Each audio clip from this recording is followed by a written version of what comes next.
దేవాది దేవుడైన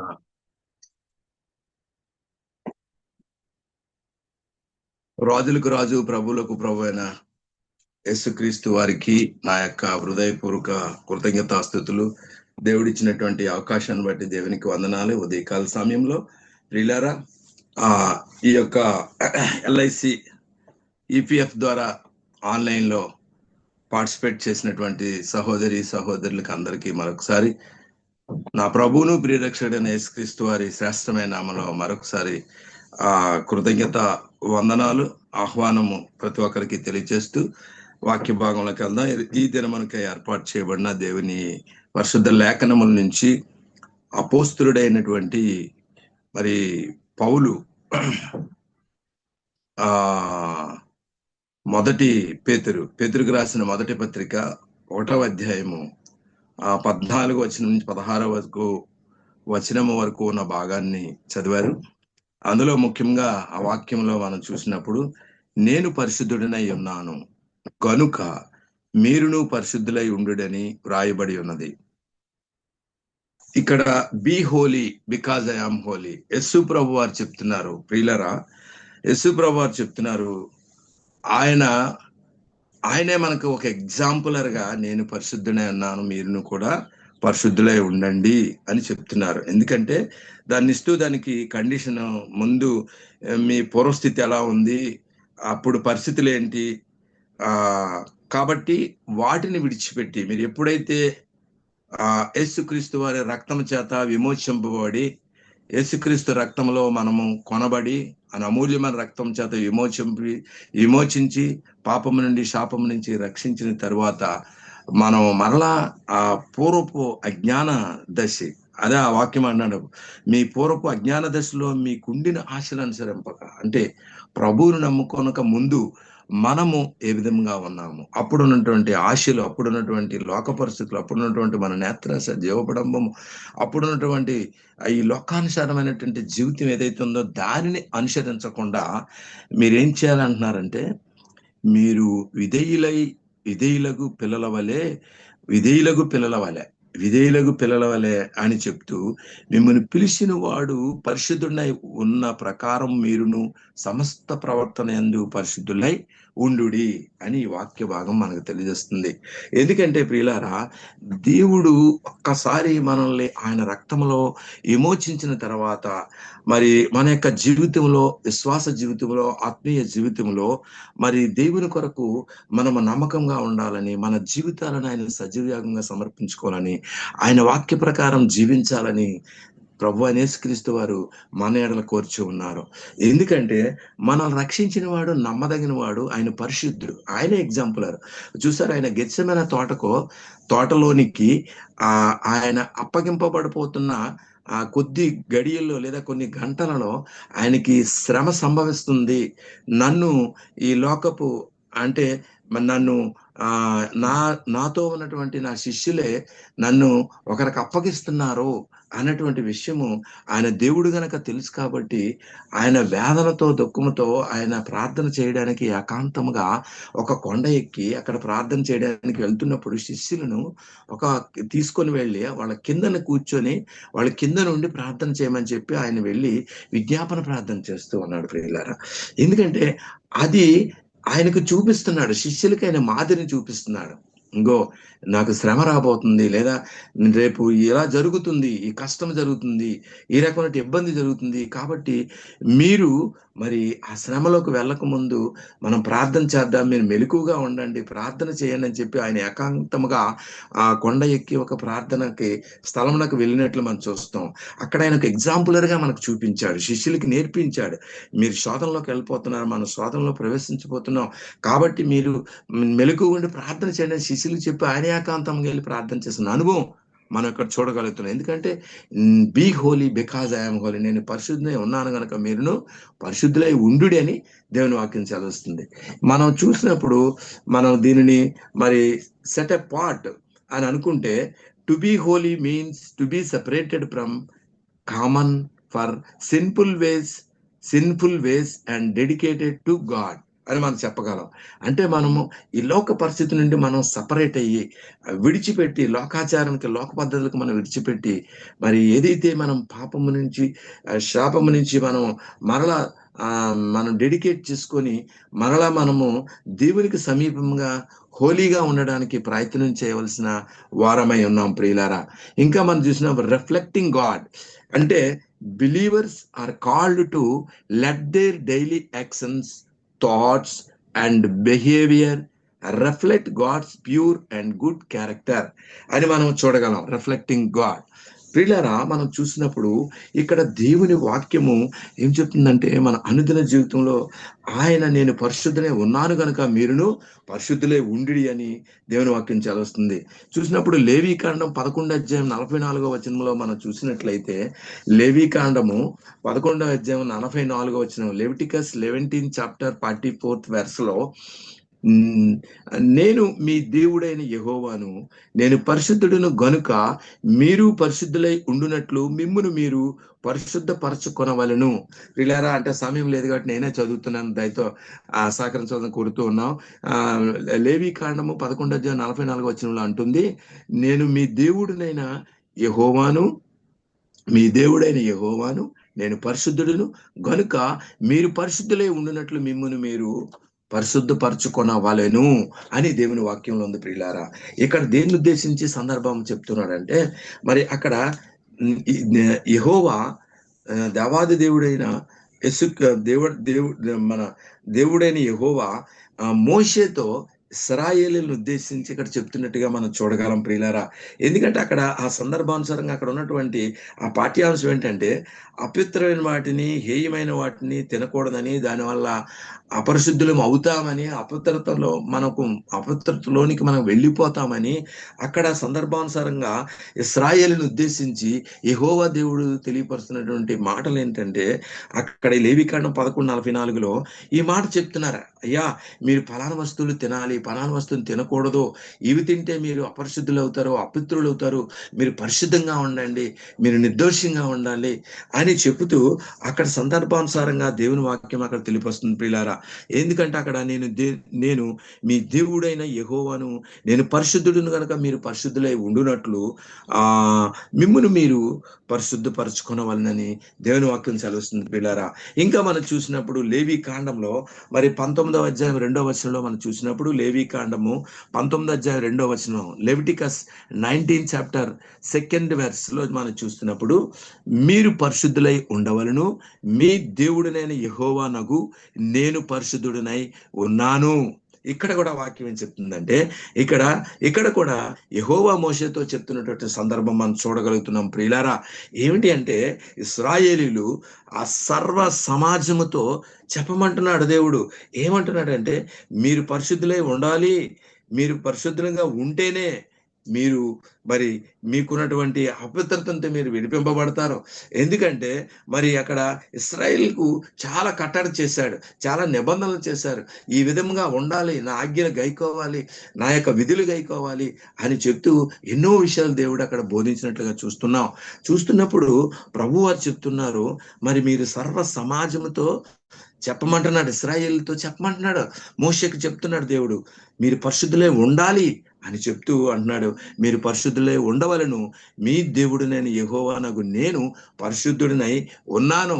అదే చెప్తున్నాడు. ఎప్పుడు ఆయన ఏం కోట్ చేస్తున్నారంటే, be holy because I'm holy, నేను పరిశుద్ధులై ఉన్నాను కనుక మీరు పరిశుద్ధులై ఉండండి అన్నారు. అంతేగాని ఆయన ఎగ్జాంపులర్గా చూపిస్తూ ఎన్నో విషయాల్లో మరి ఆయన మన ముందు దేవుడు మనకి చూపిస్తూ ఉన్నాడు. ఆయన ఏది పాటించకుండా చేయలేదు. ఆయన ఏది సాధారణంగా మరి ఆయన ఈ లోకంలో మరి ఈ మానవుల కొరకు ఏం చేశాడో అనేకమైన ఎగ్జాంపులర్ చూపిస్తూ ఆ ఎగ్జాంపులర్గానే ఆయన ఇక్కడ కూడా మన బోధిస్తూ ఉన్నాడు ప్రియులారా. ఇంక మన జీవితంలో మనం చూసినట్లయితే దేవుడు మనల్ని ఏం కోరుకుంటున్నాడు? మనం పూర్వపు అజ్ఞాన దశలో ఉన్నామా? పూర్వపు అజ్ఞానపు ప్రవర్తనలో ఉన్నామా? దేవుని యొక్క విధులు మనం గైకుంటున్నామా? దేవుని యొక్క వాక్యానుసారం మనం నడుస్తున్నామా? అనుదినం మన విశ్వాస జీవితంలో మన ప్రయాణాన్ని కొనసాగిస్తున్నామా? వాక్యం అనే వెలుగులో నడుస్తూ ఉన్నామా? జీవం అనే వెలుగులో నడుస్తున్నామా? ఆయన యొక్క మరి చిత్తానుసారమైన జీవితం మన జీవితంలో మరి కొనసాగుతుందా లేదా? ఇవన్నీ కూడా మనం పరిశీలన చేసుకోవాల్సిన వారమై ఉన్నాం ప్రియులారా. కాబట్టి దేవుని వాక్య ప్రకారం మనం చూస్తే మరి లెవిటికస్ లేవి కాండము 20 అధ్యాయము 7వ వచనంలో చూసినట్లయితే మరి లేవి కాండము 20 అధ్యాయం 7వ వచనం చూసినట్టు అక్కడ కూడా ఏం చెప్తున్నారంటే సందర్భానుసారంగా మనం చూసినప్పుడు దేవుని కట్టడలు విధులు అనుసరించి నడుచుకోవాలని ఇశ్రాయేలుని ఉద్దేశించి అక్కడ దేవుడు తెలియపరుస్తున్నట్టుగా మనం చూడగలం. ప్రియులారా, మనం చూసినప్పుడు ఇశ్రాయేలు దేవునికి వ్యతిరేకమైనటువంటి అపవిత్రమైనటువంటి జీవితం జీవిస్తూ ఉన్నారు. కాబట్టి దేవుడు ఏం చెప్తున్నాడంటే ఎలా మాట్లాడుతున్నాడు, ఆయన ఏమంటున్నాడంటే కావున మిమ్మును మీరు పరిశుద్ధపరచుకొని పరిశుద్ధులై ఉండుడి అని దేవుని వాక్యం సెలవిస్తుంది. 20 అధ్యాయం 7వ వచనం లేవికాండంలో మనం చూసినప్పుడు కావున మిమ్మును మీరు పరిశుద్ధపరచుకొని పరిశుద్ధులై ఉండుడి. ఎందుకంటే దేవుడు చెప్తున్నాడు మన యొక్క పూర్వపు జ్ఞాన దశలో మనం ఉండకుండా మరి దేవునికి హేయమైన కార్యాలు చేయకుండా ఈ లోకంలో ప్రభు కొరకు అనుదినము ఆయన కొరకు నమ్మకముగా జీవించేవారుగా, ఆయన చిత్తానికి లోబడేవారుగా, ఆయన వాక్య ప్రకారం జీవించేవారుగా, ఆయన వాక్యపు వెలుగులో జీవించేవారుగా, ఆయన సత్యంలో జీవించేవారుగా, ఆయన మార్గంలో నడిచేవారుగా, అనేకులను ప్రభు కొరకు నడిపించేవారుగా మనము అది మత్తయి సూత్రం ఉంటుంది, మనుషులు దీపం వెలిగించి కొంచెము క్రింద మంచము కింద పెట్టరు కానీ పరలోకమందున్న తండ్రికి మహిమ నిమిత్తం కనుపరచడానికి మన సత్క్రియల ద్వారా అనేకులకు మన మాదిరి చూపించవలసిన వారమే ఉన్నామని దేవుని వాక్యం చదువుతుంది. ప్రియులారా, మన పరిశుద్ధత జీవితం ద్వారా అనేకులకు మన సత్క్రియల ద్వారా మనము ఒక లైట్ ఆఫ్ ద వరల్డ్ గా మనం లోకానికి దేవుడు వెలుగై ఉన్నాయని చెప్పాడు. ఆ లోకంలో వెలుగు లేకపోతే ఆ చీకటిని పారదోలే పరిస్థితి లేదు. చీకటి పోవాలంటే వెలుగు కావాలి, వెలుగు కావాలంటే వెలుగు క్రియలు మనం చేయాలి, అనేకులకు మనం వెలుగుగా ఉండాలి, అనేకులకు మనము వెలుగును అందించేవారిగా ఉండాలి, వెలుగులో జీవించాలి, సత్యములో జీవించాలి. మరి చీకట్లో ఉన్నటువంటి కోట్లాది మంది దేవుని ఎరగని వారి లోకంలో ఎంతో మంది ఉన్నారు. వారి కొరకు మన వెలుగు సంబంధంలో ఉండాలని దేవుడు మనం కోరుచున్నాడు ప్రియులారా. ఎందుకంటే మనం మరి ఒకటో అధ్యాయంలో మనం ఉంటుంది, మనం అన్యోన్య సంబంధం కలిగి ఉండాలి. ఆయన యొక్క వెలుగులో మనం నడిచిన ఎడల ఆయన కొరకు మనం సహవాసం కలిగి జీవించాలని దేవుని వాక్యంలో ఉంది ప్రియులారా. కాబట్టి మనము ఈ ఉదయకాలంలో పరిశీలన చేసుకుందాం, మనం దేవునితో అన్యోన్య సహవాసం కలిగి ఉన్నామా, అని వాక్యంలో జీవంలో నడుస్తున్నామా, ఆయన యొక్క మార్గంలో మనం ప్రయాణం చేస్తున్నామా, పరిశుద్ధత కలిగి ఉన్నామా, విధేయత కలిగి ఉన్నామా, దేవుని యొక్క ఆజ్ఞలను లోబడేవారిగా ఉన్నామా, దేవుని చిత్తాన్ని నెరవేర్చేవారంగా ఉన్నామా, అనేకులకు ఈ వెలుగును పంచేవారంగా ఉన్నామా, అనేకులకు మరి ఈ యొక్క మరి ఆ యొక్క వెలుగును మరి వెలుగులోనికి నడిపించేవారంగా ఉన్నావా? ఉదయకాల సమయంలో మరి ప్రభువారు మనల్ని పరిశీలన చేసుకోమని మనలతో మాట్లాడుతున్నారు ప్రియులారా. కాబట్టి మరి మీరు నేను ఈ దినాన్ని పరిశుద్ధపరచుకోవాలి వాక్యం ద్వారాగా, సహవాసం ద్వారాగా, దేవునితో వ్యక్తిగత సంబంధం ద్వారాగా. మన యొక్క అజ్ఞానపు దశలో ఇంకా మనం ఉన్నామా? పూర్వపు క్రియలు ఏమైనా మనం చేస్తూ ఉన్నామా? ఉంటే ప్రభు మనకు సెలవుస్తున్నారు, మనల్ని ఆ ప్రాచీన స్వభావాన్ని విడిచిపెట్టి నవీన స్వభావం ధరించమని ఉదయకాల సమయంలో దేవుడు మనతో మాట్లాడుతున్నారు పిల్లరా. ఇంకా మనం చూసినట్లయితే లేవికాండం 19వ అధ్యాయం 6వ వచనంలో ఉంటుంది. లేవికాండము 19వ అధ్యాయము 6వ వచనంలో ఉంటుంది, మీరు నాకు యాజక రూపమైన రాజ్యముగాను పరిశుద్ధమైన జనముగాను ఉందురని చెప్పుము అని దేవుడు చెప్తున్నాడు. ఇశ్రాయేలుతో అంటున్నాడు దేవుడు, ఎలా చెప్పమని యెహోవా మోషేతో తెలియపరుస్తూ ఉన్నాడు పిల్లలు. ఇక్కడ ఏం చెప్తున్నాడు, మనం ఎలాంటి వారమాట, మనం దేవుడు మనల్ని ఏర్పరచుకున్నాడు ఒక యాజకత్వం రూపంలో ఉన్నటువంటి ఆ రాజ్యానికి మనల్ని వారసులుగా చేశారు.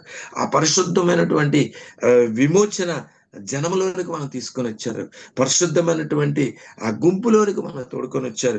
కాబట్టి మనం ఏ జనముగా మనం ఉన్నాము అంటే పరిశుద్ధ జనముగా మనం ఉన్నామని దేవుడి ఉదయకాల సమయంలో మనల్ని గుర్తు చేస్తూ ఉన్నాడు. అయితే మనం పరిశుద్ధ జనానికి అనుకూలంగా మనం ఉంటున్నామా లేదా ప్రియులారా మనం పరిశీలన చేయాలి. ఎందుకంటే పరిశుద్ధ జనం అంటే ఆ పరిశుద్ధుల గుంపులో నీవు నేను ఉన్నావంటే అనేక మంది ఈ లోకంలో మరి శ్రమలో, కన్నీరులో, వేదనలో, దుఃఖంలో మరి నలిగిపోతున్న అనేక మంది ఉంటుండగా మనల్ని ఎంచుకున్నాడో, వై బికాజ్ వి చూజన్, మరి దేవుడు మనల్ని ఎందుకు ఎంచుకున్నాడో, ఆయన చిత్తం ఏంటి, ఆయన ఉద్దేశం ఏంటి, ఆయన సంకల్పం ఏంటి, ఆయన కొరకు జీవించాలని, ఆయన మార్గంలో నడవాలని, ఆయన చీకట్లో ఉన్న వారిని వెలుగులోనికి నడిపించాలని, అనేకులను ప్రభు యొక్క పరిచర్లోనికి, ఆయన యొక్క మార్గంలోనికి మనము అనేకులను నడిపించేవారు ఉండాలని ప్రభు మనల్ని పరిశుద్ధ జనముగా మనల్ని ఏర్పాటు చేసుకున్నాడు ప్రియులారా. కాబట్టి యువతీ కాలశంలో మనం ఎలా ఉన్నాం? దేవుని వాక్యంలో నడుస్తున్నావా? దేవుని మార్గంలో జీవిస్తున్నావా? మన వ్యక్తిగత జీవితంలో, ఆత్మీయ జీవితంలో, విశ్వాస జీవితంలో దేవుని పోలి నడుచుకుంటున్నామా లేదన్నది మనం పరిశీలన చేయాలి ప్రియులారా. కాబట్టి మనము ఈ ఉదయకాల సమయంలో దేవుడు మనతో ఏం చెప్తున్నాడో ఆయన మార్గంలో మనం నడవలసిన వారు ఉన్నాం. కాబట్టి ఈ ఉదయకాల సమయంలో మరి దేవుడు చెప్తూ ఉన్నాడు. మనము ఇంకా మనం చూసినట్లయితే రోమిలకు రాసిన పత్రిక 12:1 ఉంటుంది. పరిశుద్ధమును దేవునికి అనుకూలమైన సజీవ యాగముగా మీ శరీరములను ఆయనకు సమర్పించుకొనుడని దేవుని వాత్సల్యమును బట్టి మిమ్మను బతిమాలు కొనుచున్నాము అని ఇక్కడ వాక్యం తెలుస్తుంది. రోమా 12:1 ఉంది. రోమా 12:1 ఉంది. రోమా 12:1 ఉంది.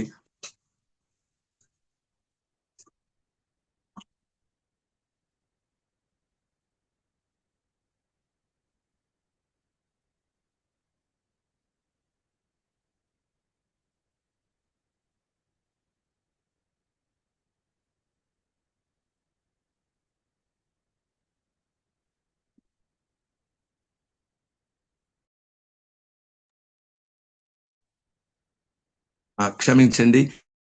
రోమా 12:1 ఉంది. పరిశుద్ధమును దేవునికి అనుకూలమైన సజీవ యాగముగా మీ శరీరములను ఆయనకు సమర్పించుకున్నాడని దేవుని వాత్సల్యమును బట్టి మిమ్మల్ని బ్రతిమాలు కొనుచున్నాను. ఇక్కడ కాంటాక్ట్ ఏంటంటే అపోస్తలుడైన పౌలు రోమాలో ఉన్న పరిశుద్ధులందరినీ ఉద్దేశించి చెప్తున్నాడు ప్రియులారా.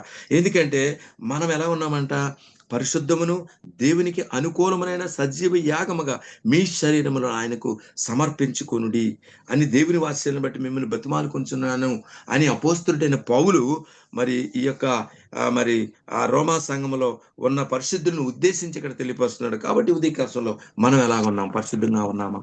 దేవునికి అనుకూలంగా ఉన్నామా? ఆయన చిత్తం నెరవేర్చేవారు ఉన్నా? ఆయన వాక్యంలో నడుస్తున్నావా? ఇంకా మనం చూసినట్లయితే ఎఫ్సీలు రాసిన పత్రిక 4:24 ఉంటుంది. నీతియు యథార్థమైన భక్తియు గలవారై దేవుని పోలికగా సృష్టింపబడిన నవీన స్వభావం ధరించుకోవాలను. ఉదాహరణ మనం నెబుకద్నెజరు చూడండి. షడ్రక్ మేషకు అబేద్నెగో అనువారు వారు ఎంతో దేవుని కొరకు యథార్థమైన భక్తి కలిగి ఉన్నారు. అక్కడ శాసనం తయారైపోయింది, మీరు మండుగుండంలో వేసేస్తామని చెప్పినప్పుడు కూడా ఆ యొక్క యవనస్తుల ముగ్గురు కూడా షడ్రక్ మేషకు అబేద్నెగో అనువారు వాళ్ళ భక్తిని కనపరిచారు. వారి యొక్క మరి దేవుని కొరకు నమ్మకంగా నిలబడ్డారు. మా దేవుడు రక్షించకపోయినా పర్వాలేదు, కానీ మా దేవుడు మా రక్షించే విశ్వాసం అయితే మాకు ఉంది, రక్షిస్తాడు అనేటువంటి నమ్మకంతో అక్కడ మరి నెబుకద్నెజరు రాజు అయిన నెబుకద్నెజరు చేసిన శాసనాన్ని కూడా తిరస్కరించి దేవుని కొరకు యథార్థంగా నిలబడ్డారు, దేవుని కొరకు భక్తిగా నిలబడ్డారు. దేవుని పోలికగా పుట్టినవారు, దేవుని స్వరూపంలో పుట్టినవారు దేవుని యొక్క యథార్థమైన భక్తి కలిగి ఉండాలి. ఉదయకాల సమయంలో దేవుని వాక్యం సెలవుస్తుంది. మనం నవీన స్వభావం ధరించుకోవాలని దేవుని వాక్యం సెలవుస్తుంది. 1వ దశలోనికి 4:7 మనం చూసినప్పుడు 1వ దశలోనికి రాసిన పత్రిక 4:7 ఉంటుంది. మనం పరిశుద్ధులు అగుటకే దేవుడు మనల్ని పిలిచింది కానీ అపవిత్రులుగా ఉండుటకు పిలవలేదు. దేవుడు మనల్ని పరిశుద్ధులుగా ఉండటానికే పిలిచాడు కానీ మనల్ని అపవిత్రులుగా ఉండటానికి పిలవలేదు. ఉదాహరణ దానియేలు చూడండి.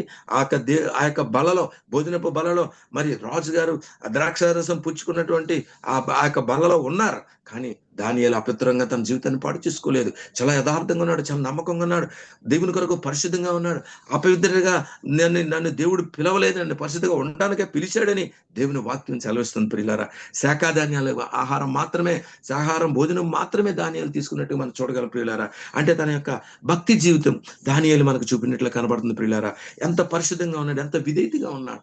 మరి అలాంటి జీవితం మనం కలిగి ఉన్న ఉదయకాల సమయంలో ప్రభువుల వారు మనకి తెలియపరుస్తున్నారు ప్రియులారా. ఇంకా మనం చూసినప్పుడు చూసినప్పుడు ఎబ్రిల్ రాసిన పత్రిక 12:14 అందరితో సమాధానమును పరిశుద్ధతయు కలిగి ఉండుటకు ప్రయత్నించుడి, పరిశుద్ధత లేకుండా ఎవడనో మిమ్మల్ని చూడడు అని చెప్తూ, యేసేపుని మనం చూసినప్పుడు చూడండి, యేసేపు తన అన్నదమ్ములతో సమాధానంగా ఉన్నాడు. ఒక దేశానికి రాజు అయిపోయాడు.